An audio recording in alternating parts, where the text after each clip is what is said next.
আসসালামু আলাইকুম। This is Tabassum Tania. শুরু করছি তোমাদের জন্য একটা নতুন ব্লগ নিয়ে। আমরা চলে আসছি সাবদি পার্কে, যে ওদের সাথে কাকতালীয়ভাবে হঠাৎ দেখা হয়ে গেল। তো ওরা চলে যাচ্ছে আর আমরা মাত্র আসলাম। তো সন্ধ্যা গড়িয়ে গেছে, বিকাল গড়িয়ে সন্ধ্যা হয়ে গেল আমাদের আসতে আসতে। যাই হোক, ওদের সাথে বিদায় নিয়ে আমরা সামনে একটু এগোলাম। তোমাদের সাথে পুরাটা ব্লগ শেয়ার করব, তোমরা দেখতে থাকো। তো সাবদিতে এখানে বাচ্চাদের জন্য খেলার রাইড আছে, টিকিট কেটে বাচ্চারাও দেখতে পারে। বিভিন্ন রকমের রাইড আছে, আমরা ওইখানে যাইনি। তো আমরা বাইরে, যেহেতু সন্ধ্যা হয়ে গেছে, আর ভিতরে ঢুকিনি। তো বাইরে অসাধারণ নদী দেখা যাচ্ছে বন্ধুরা। এখানে এই যে ভিউটা দেখো, অসাধারণ সুন্দর সুন্দর নদী, সুন্দর নদী দেখা যাচ্ছে। আর নদীতে ট্রলার আছে, নৌকা আছে। তোমাদের কারো ইচ্ছা হলে পরিবার নিয়ে, বাচ্চা কাচ্চা নিয়ে তোমরা এখানে ঘুরতে আসতে পারো, আর ট্রলার ভাড়া করে ঘুরতে যেতে পারো। তো এই যে দেখা যাচ্ছে একটা ওয়াটার প্যালেস, এই ওয়াটার প্যালেসও তোমরা আসতে পারো। ওয়াটার প্যালেসে এসে তোমরা সুন্দর সুন্দর ছবি তুলতে পারবে। এই যে দেখাচ্ছি আমি, এই যে ওয়াটার প্যালেসটা অনেক সুন্দর, সুন্দর নদীর উপরে করেছে। আর এই যে সামনের নদীটা। আর যদি ইচ্ছা হয়, তোমরা রাস্তার ধারে দুপাশে বসার জায়গা আছে, যে এখানে বেঞ্চ দেওয়া আছে, বেঞ্চে বসে তোমরা ফুচকা চটপটি খেতে পারো। আর রাস্তার ওই পাশেও দেওয়া আছে ও দোতলায় তোমরা উঠতে পারো, বিভিন্ন রকমের খাবার খেতে পারো। তো এখানে গ্রামের ভিউ আর শহরের ভিউ, দুইটাই ভিউ তোমরা পাবা। একটা হলো গ্রামের যে সুন্দর প্রকৃতির দৃশ্যটা, এই যে সুন্দর নদীর সাথে যে একটা সুন্দর মানুষের মনের যে একটা হাহাকার, মনের যে একটা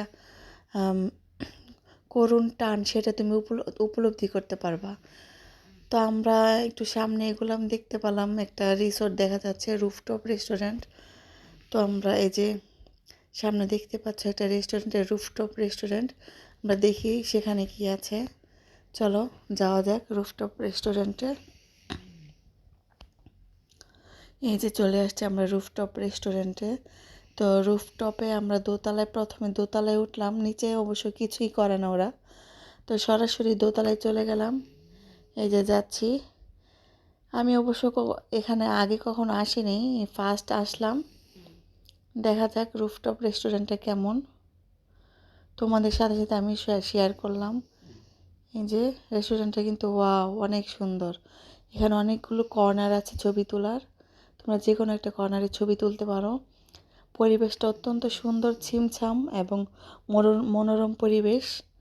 এই যে দেখতে পাচ্ছ, বাবুই পাখির বাসা বানিয়ে রেখেছে, উপরে সুন্দর সুন্দর লাইট দেয়া আছে। আর উপর থেকে মনে হচ্ছে, মানে কি বলবো, মানে ভাষায় প্রকাশ করা যাচ্ছে না। নদীর ট্রলারে করে যখন মানুষজন ঘোরাঘুরি করছে, উপর থেকে দেখা যাচ্ছে অনেক সুন্দর। সন্ধ্যা হয়ে যাওয়ার কারণে আমরা ট্রলার বুকিং করলাম না, আর আমরা নৌকাতে ঘোরাঘুরি করলাম না। এই যে আমার ছেলে মেয়েরা কি যেন খাবারের অর্ডার দিবে, ওরা চিন্তা করছে। তো যাই হোক, আবার তোমাদের আরেকটু দেখাই উপর থেকে কেমন দেখা যাচ্ছে সেই ভিউটা।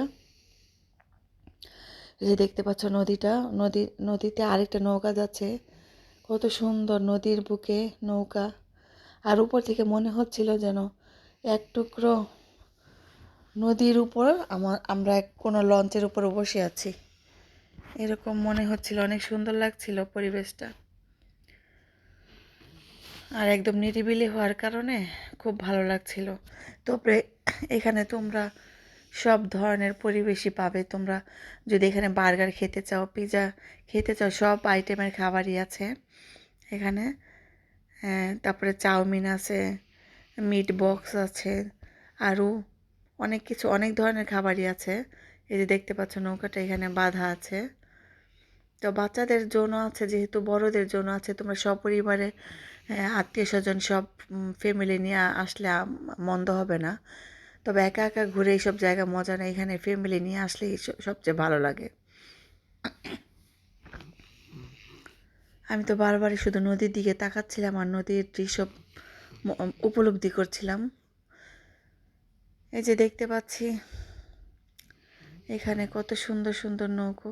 ও আচ্ছা, এই কর্নারে আবার মাছ মাছ বারবিকিউ করা হচ্ছে, তেলাপিয়া মাছ, টুনা মাছ, তারপর কোরাল মাছ, সব আইটেমের মাছই আছে। তবে তেলাপিয়ার মাছের দাম ছিল কম, 450 টাকা। কোরাল মাছ 1200 টাকা, টুনা মাছ 1600, 2500 টাকা বলছিল। বারবিকিউ তোমরা অর্ডার দিলে ওরা বারবিকিউ করে দিবে নগদ নগদ। তো খুবই টেস্টি ওদের খাবারগুলি। তো আমরা অর্ডার দিয়েছিলাম বার্গার, চাউমিন আর মিট বক্স। তো বার্গারগুলি খেয়ে ফেলেছে ওরা। ওরা বলেছে বার্গারগুলি খুব টেস্টি হয়েছে। চাউমিনটাও মোটামুটি খারাপ না, মিট বক্সটাও ভালোই ছিল, খাবারের মানও ভালো। তোমরা আসলে এসে খেতে পারো। তবে কফিটাই খুব একটা ভালো লাগেনি, কফিটা ওরা ভালো বানাতে পারেনি।